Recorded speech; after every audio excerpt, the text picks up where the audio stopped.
Calls for the Prime Minister to get a grip after the Conservatives suffer a humiliating defeat in the North Shropshire by-election. 3, 2, 1. Glee for the Liberal Democrats, who overturned a Tory majority of 23,000, leading to a deflated Boris Johnson. Clearly, the vote in North Shropshire is a very disappointing result, and I totally understand people's frustrations. And there's more trouble for the Prime Minister tonight. The UK's top civil servant steps aside from leading an inquiry into parties held in Downing Street against lockdown rules because of an event in his own office. Also on the programme. A record number of COVID boosters across the UK on the same day as a record number of reported positive COVID cases. 4 brothers, 2 sets of twins, die in a house fire in South London. No one else was present when firefighters arrived. COVID hits the football season. A string of matches are called off because of illness among players and staff. And as AJ Odudu pulls out of this weekend's Strictly, we look at the most diverse final in the show's history. And coming up in the sport on the BBC News Channel, England have a huge task to avoid going 2-0 down in the Ashes series. They'll resume day 3 on 17 for 2, 456 runs behind.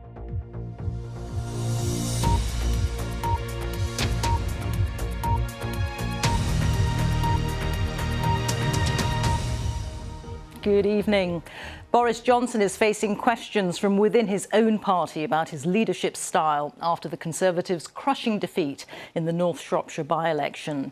The Liberal Democrats overturned a huge Tory majority of almost 23,000 and won by nearly 6,000 votes. Mr Johnson said he took personal responsibility for the result, but he also blamed a constant litany of stuff about politics and politicians in the media. The shock result follows a torrid week for the Prime Minister, with a major Commons rebellion over tougher COVID measures and criticism of Downing Street parties held in breach of lockdown rules. Tonight, the country's top civil servant, the Cabinet Secretary Simon Case, stepped aside from leading the inquiry into those parties after it emerged an event had been held in his own office. Our political editor Laura Kunsberg reports. 3, 2, 1. They might not do subtle. It turns out that if you take the people for granted, there is a price to pay. But there was nothing subtle about the Lib Dems' dramatic burst of the Tory bubble in this by-election. Thousands upon thousands of voters switched sides. Anger with the Conservatives means a new Lib Dem is on their way to the Commons. I think this is a watershed moment, and I think we brought new hope to the whole nation, who've been so worried and fed up with Boris Johnson. We've now beaten the Conservatives in 2 of their safest seats this year. At about 4:15 a.m, the Liberal Democrats smashed what had been a Tory majority of over 20,000 in North Shropshire. Tired but jubilant after weeks of claims of sleaze and misbehaviour in Downing Street. Boris Johnson, the party is over. Thank you very much. Many of the Prime Minister's MPs pin the blame for this staggering result on the chaos under his roof. Does he? I'm responsible for everything that the government does, and of course I take a personal responsibility. What people have been hearing is just a constant litany of stuff about politics and politicians and stuff that isn't about them. But it keeps coming. It's emerged this man's team, Simon Case, the most senior civil servant in the country, had a virtual quiz in the office called a Christmas party during lockdown. He was the one meant to be investigating Whitehall parties. But tonight, miraculously, he's stepped aside. Another revered, perhaps even feared civil servant, Sue Gray, will ask the questions instead. 232. It's just the latest in a series of missteps and mistakes for Number 10. It began when the government tried to change the rules on MPs' behaviour when a Tory was found to have broken them. Forgive my absence during some of the morning. That unleashed a torrent of claims about big money for second jobs. Then the cringe-worthy footage of Number 10 staff joking about their Christmas party. And then, on Tuesday, the biggest rebellion against this government so far. Around half of Tory backbenchers voted against plans for COVID passports. If more limits on our lives are needed, the Prime Minister simply can't count on their support. Boris Johnson is no stranger to drama, to epic highs and chaotic lows. But the political danger to him right now is real and intense. Being pounded by voters in what should be the safest of Tory seats is the finale of a terrible month, brought about in part by a series of mistakes and misjudgments in Number 10 itself. There are strong public and fierce private calls for him to change how he does business, and warnings tonight of what might happen if he does not or cannot. Prime Minister is now in last orders time. 2 strikes already, 1 earlier this week in the vote in the Commons, now this, 1 more strike and he's out. Prime Minister's always had enemies inside, but a former leader who backs him warns he has to change. He is our leader and he will lead us to the next election. He will, are you sure of that? But as long as he wishes to do it, he has the right to do it. The party has to get behind him and he has to deliver on the basis that Downing Street and the departments are themselves structured and disciplined. That will be the key litmus test. I mean, you're essentially saying he has to change and he has to make sure that the way his government operates has to change, or else. Well, that is always the signal sent by the public when they feel that things have gone wrong. And the answer to that is very simple. It's not more of the same. Number 10 may take some comfort from the fact this by-election was a Lib Dem, not a Labour breakthrough. But the cold reality, it's the Prime Minister who has been put on notice. Laura Kunsberg, BBC News, Downing Street. So how did the Liberal Democrats deliver such a huge political upset in North Shropshire? And how much can we read into the result? Our political correspondent Alex Forsyth has been out speaking to voters in the constituency. As the sun came up, North Shropshire awoke to a new political landscape. Liberal Democrats, 17,957. This solid Tory turf had been shaken. By mid-morning, the Lib Dem victor had arrived in Oswestry to much fanfare. They threw everything at this seat, pitching themselves as the challengers, which paid off. As they celebrated, onlookers contemplated what had happened and why. I'm not a big fan of Boris Johnson. He's disappointed all of us. Not everyone was thrilled the Conservatives had lost. It's very sad when you think they've held it for 200 years nearly. But for others, it was a moment to mark. Why did you vote for them? To get Boris out. Why? Just all the parties and everything that they've been having. Because I lost a sister through COVID. There is clear anger here at recent events in Westminster, and that fueled the Lib Dem campaign. But for some, it runs deeper. Saffron's grandfather was a Conservative MP for North Shropshire. He says he understands why people turned away from the party. It's part of a national mood, but I think also it's a mood that is here as well. You know, taking for granted that we'd always be Conservative. For this councillor and long-standing Tory member, it was a combination, recent events and the broader approach. What's coming out in Number 10 is beyond the control of North Shropshire. What do you hope the National Party takes away from this? That they can't take anything for granted. Maybe they forgot their heartlands a bit. Just 2 years ago, Boris Johnson won a landslide at the general election, charging through old Labour areas in the Midlands and north of England. The question is, can he deliver for those new Tory voters without leaving more traditional supporters in places like this feeling overlooked? Paul certainly feels that way. A local dairy farmer, he backed the Lib Dems for the first time, having voted Conservative all his life. They want to look at themselves hard and long and say, look, we need to get our act together and support businesses more and farming as well, from my own personal point of view. But I feel they really have let us down. Of course, this was a victory in a single election in particular circumstances.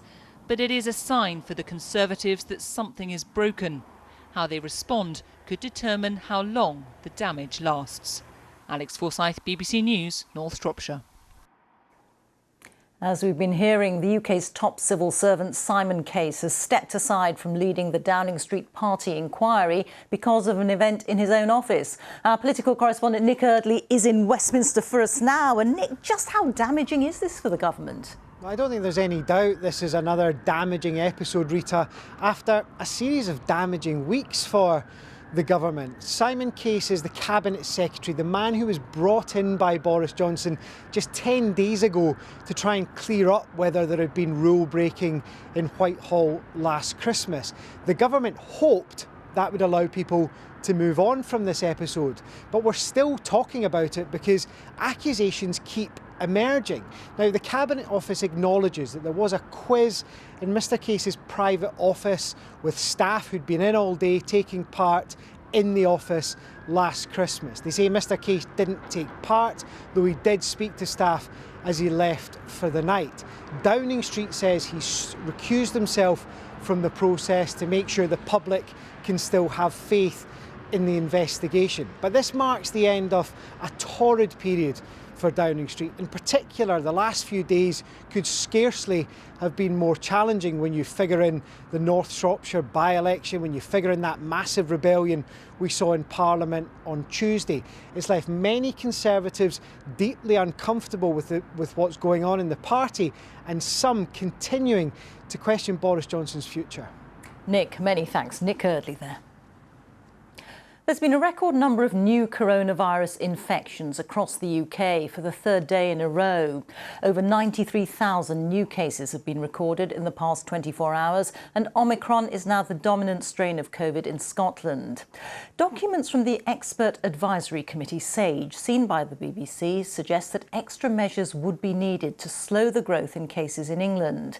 In Northern Ireland, the rules for testing close contacts of people with COVID are being tightened, and coronavirus cases are also surging in other parts of Europe, as our health editor Hugh Pym reports.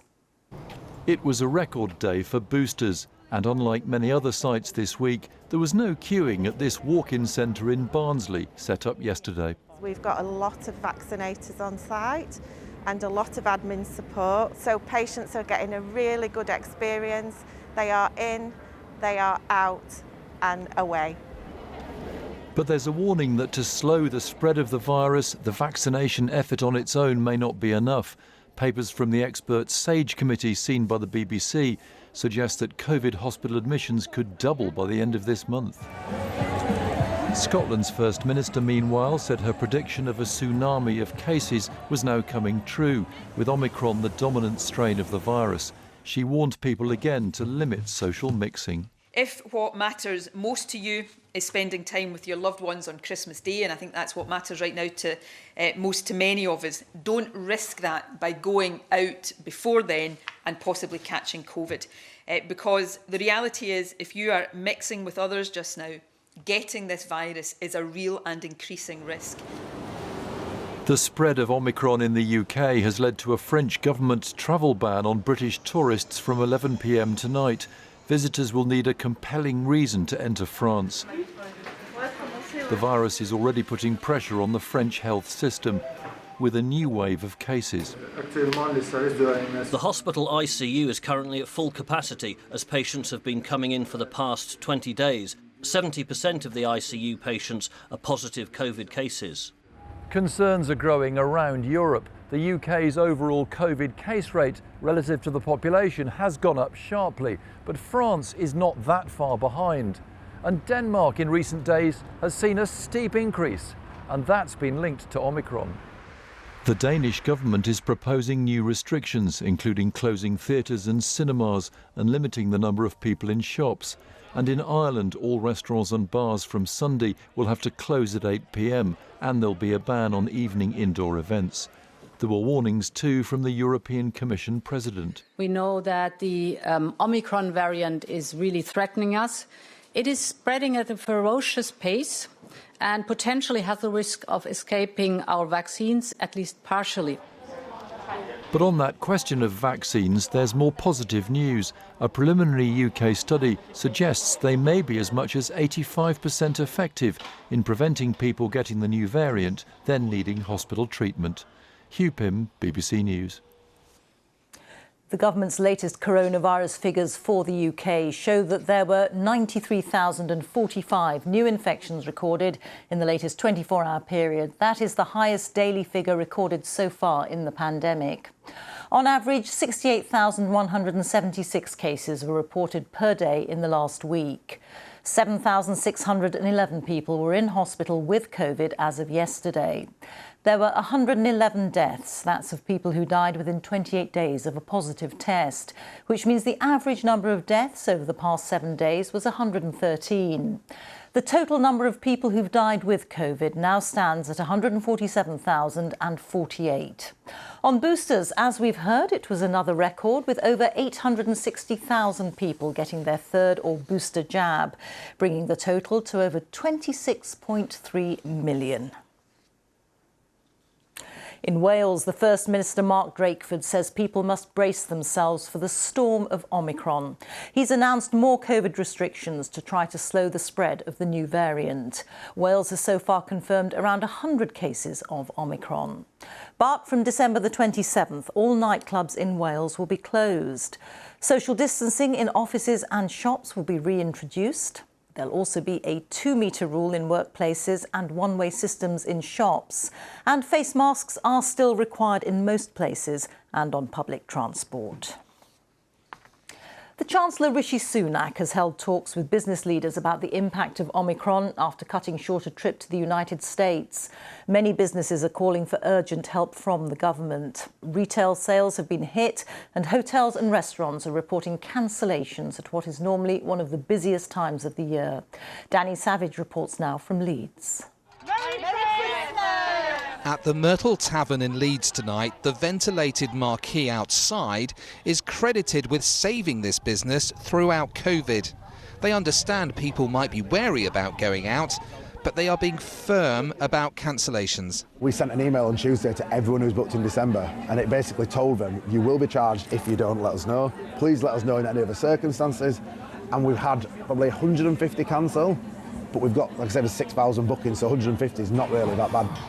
Pub landlords call this Mad Friday. Such is the expectation of trade levels. It should be the busiest day of the year. It's very hard when Boris is telling you to work from home, etc. People are getting worried, and they're going to be worried, obviously.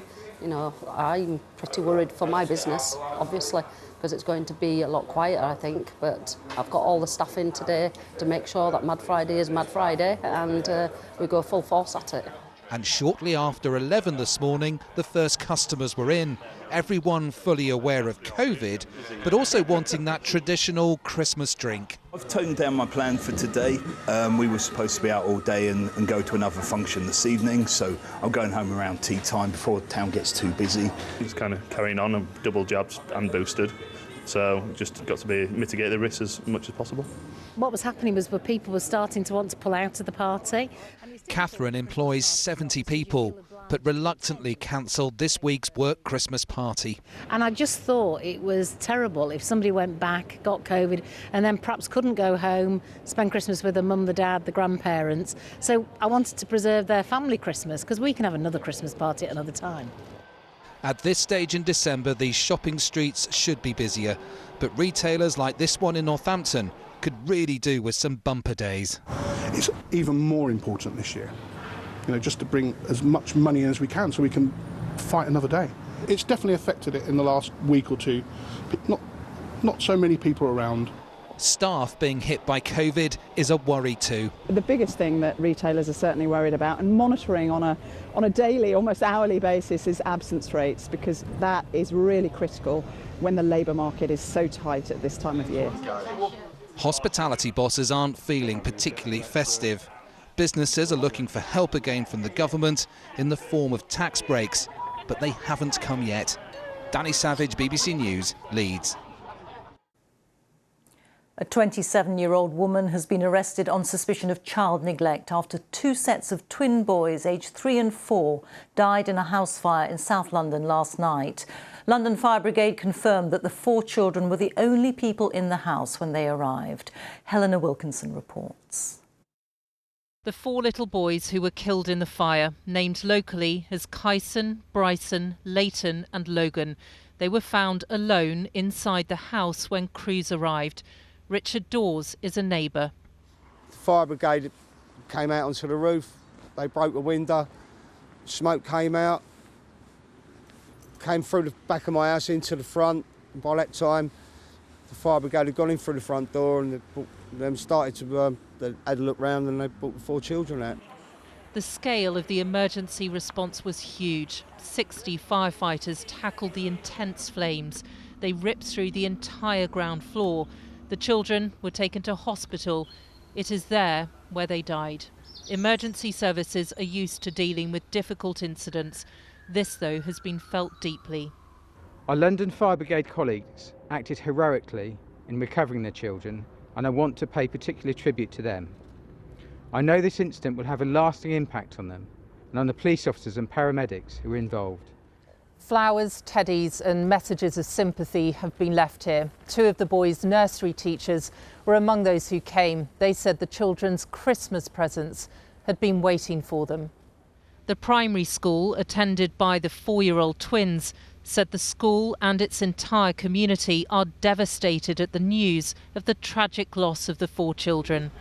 At the scene, investigations continue tonight into how the fire started, as this community comes to terms with such a tragic loss of 4 little boys days before Christmas. Helena Wilkinson, BBC News, Sutton. Negotiations on the Brexit arrangements for getting goods across the Irish Sea to Northern Ireland have ended for the year without a breakthrough on several key issues. The EU has moved ahead with proposals to ease the movement of medicines from Britain to Northern Ireland, but differences remain over the role of the European Court of Justice. Our Ireland correspondent Emma Vardy is at Belfast Port for us tonight. And Emma, these talks have been going on since October. Is the EU's solution for medicines a sign of progress? Well, the UK's Brexit minister says he is still looking at the details, but yes, it has been welcomed here because without those proposals, it could have been very difficult to get crucial medicines over the Irish Sea. And that is because Northern Ireland remains in the EU's regulation system because to avoid a hard border on the island of Ireland. But now the EU has said that the UK regulator can authorise new medicines coming to Northern Ireland to keep those flowing freely. But Rita, there's still a lot left to resolve, particularly when it comes to the role of the European Court of Justice here. The UK has shifted its position, now indicating it accepts the court could have a limited role in making rulings, but not the final say on resolving disputes here. But that exasperates the EU, who say, look, the role of the court just isn't up for being discussed all over again. So really, we're going into Christmas, almost a year now since these arrangements began, still with big questions over how it's all going to operate in future for Northern Ireland. Thank you very much, Emma. This weekend's football fixtures have been badly hit by COVID, with numerous games off because of outbreaks of the illness among staff and players at clubs. Tottenham will host one of the games in the Premier League, still due to be played on Sunday. And our correspondent Laura Scott is there for us now. Laura. Well, as things stand, Tottenham will play Liverpool here on Sunday, but Tottenham know only too well how quickly things can change, with their last 3 fixtures having been called off due to COVID. And we know there are 3 suspected positive cases in the Liverpool squad.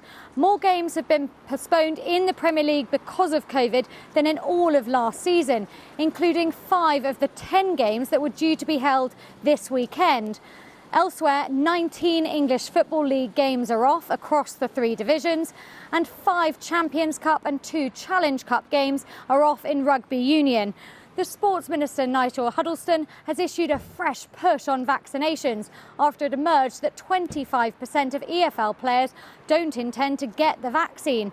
So the jab drive goes on. But given that some top-flight clubs are experiencing what are deemed uncontrollable outbreaks, there are calls from managers and players for a so-called circuit breaker, meaning the season would be paused for perhaps a couple of weeks. Premier League bosses are keen to keep the show on the road, but on Monday they will meet club bosses to decide how best to manage this ever-worsening crisis. Laura, many thanks. Now, it's the Strictly Come Dancing final tomorrow night, but it's sad news for AJ Odudu and her partner Kai Widrington, who've pulled out of the show. The TV presenter has torn a ligament in her right ankle. She says she's deeply upset that she can't perform. It means there are just 2 couples left in the competition. Rose Ayling-Ellis, the first deaf contestant to take part in the series, and John Waite, the first man to dance in a same-sex couple, as Nikki Fox reports. Making history as the first deaf contestant on Strictly Come Dancing, Rose Ayling-Ellis has changed the game. Moments like this, dancing in silence, has busted myths about what it's really like to be deaf. You know that being deaf, there's nothing wrong, it's such a joy to be deaf. Rose has introduced millions to British Sign Language and just by being on the show made it more accessible on and off camera. I feel really proud of that, and I did that while enjoying myself, and that's so lovely. I didn't have to fight for it, it just happened, and that's what it should be like for all other abilities. What are we doing? But for deaf and disabled actors like Rose, there are many barriers in the way to achieving success. I've been to auditions in a property that is not accessible. This film has been made by a group of people who all work in the industry, and they're fed up. Having disabled Lou as my green room, because the green room's up 2 flights of stairs, so we thought we'd put a mat down on the floor here in the toilet. Jack, what is the state of the industry for deaf and disabled talent? It's pretty abysmal right now. There is exclusion everywhere. The efforts being made to solve that exclusion are pitiful. Is seeing somebody like Rose on Strictly, is that enough? It's not enough, but it is glorious. Rose isn't the only contestant this year breaking down barriers. John and Johannes are Strictly's first all-male couple. I was wondering how you both feel about being part of what is definitely the most diverse Strictly final that there has ever been. It's an honour, you know, to be part of this. We've got Rose representing the deaf community, AJ's a proud black woman, and we're a same-sex couple, but an interracial couple. It just goes to show how far society has come. 10. Even though AJ has had to pull out of the final due to injury, all 3 couples have shown that by expressing themselves through dance every single week, celebrating what makes them who they are, is what's got them to this point. Nikki Fox, BBC News. And you can watch the Strictly final tomorrow night at 7 p.m. on BBC One and on the iPlayer. Well, that is it. Now on BBC One, it's time for the news where you are. Have a very good night. Bye-bye.